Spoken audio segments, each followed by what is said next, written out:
Hello everyone, welcome to Statistic and Probability session for your data analytics.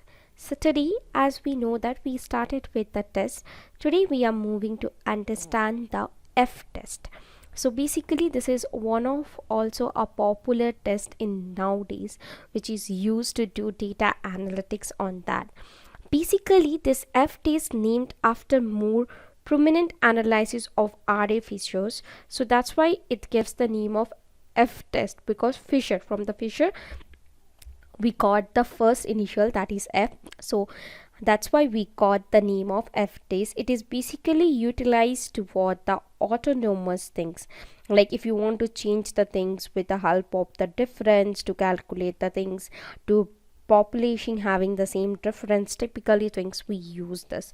So this is the two formula what we mostly use to do the F test. That is, first one, F equals to explained variance divided by unexplained variance, and or any one you can use at a time, or F equals to between group of variability divided by within a group of variability.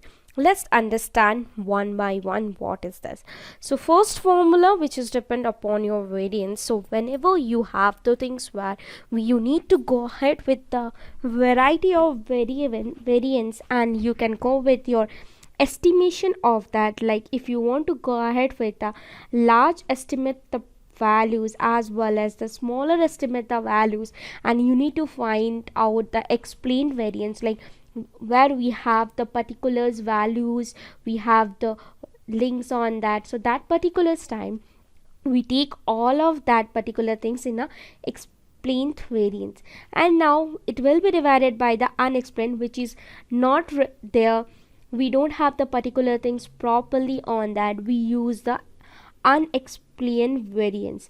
So we can use the formulas to produce that, like we can go ahead with the null hypothesis with the two things of the two variants are equal or not, because here we need to take the two variants or more than two variants on that.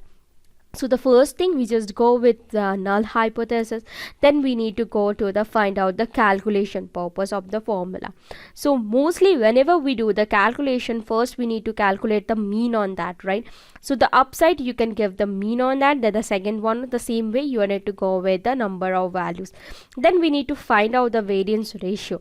For find out the ratio, we use this compound as computed as your experience and your unexperienced things, like your explained or unexplained things.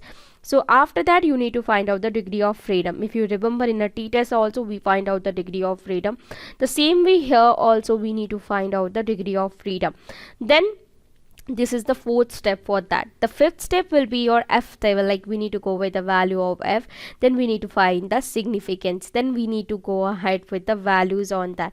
So this is how we need to find the values on the F test whenever we used it, because the main important thing is to use for your null hypothesis, and whenever it goes with the null hypothesis we should understand, we should remember that it will be follow the sum of the values, like it will be taking as your null hypothesis. So I just give you null and hypothesis, it follows this too. Then it will be taken as your mean difference, then going with your standard deviations, and then going with your DF as well, like you need to find the degree of freedom on that. So when you got the degree of freedom, you can get the values, you can go ahead and you can use that particular things on that, like in the explains the particular thing you can go with your S of 1, and then unexplained you can go ahead with your S of 2. So this is how you need to do the F test and find out the F value on that. So this is the first way of the finding, that is with the help of variance. Now, so suppose you need to go with the variability. So the way of the things will be the same, only it will be defined with the between group and within a group. Between group means when you have a multiple of groups you have, so you need to choose within that between all those group, and within a group means inside within that particular group, like whatever you use for find out the variations on that for the F test, we need to find out in that particular area. Now comes to when you were going with the null hypothesis, so in this variability also we need to go with the null hypothesis only, because the F test is basically for that particular purpose. So we are not changing that, we'll be keeping that, just we need to taken a value, because this is what how they change. It's just taking to analyzing or analytics the data in the different way. The first one we analytics the thing with the variance, and the second one we are going with the group variability. So this is the two way. So analytic things like it was taking the value will be different way, but when you go with the find out the values, it's follow the null hypothesis as well as follow your degree of your freedom as well as your mean values. So this is how we need to find out the F test on the particular databases or particular data frame. So this is how we need to use the F test in our database to do the test and do the check that how it will be perfect, how it will be using and that, and if you do that, is it giving you the more accuracy level, is it giving you the order of values in a more. So this is how we need to use the F test in our databases or in our data analytics.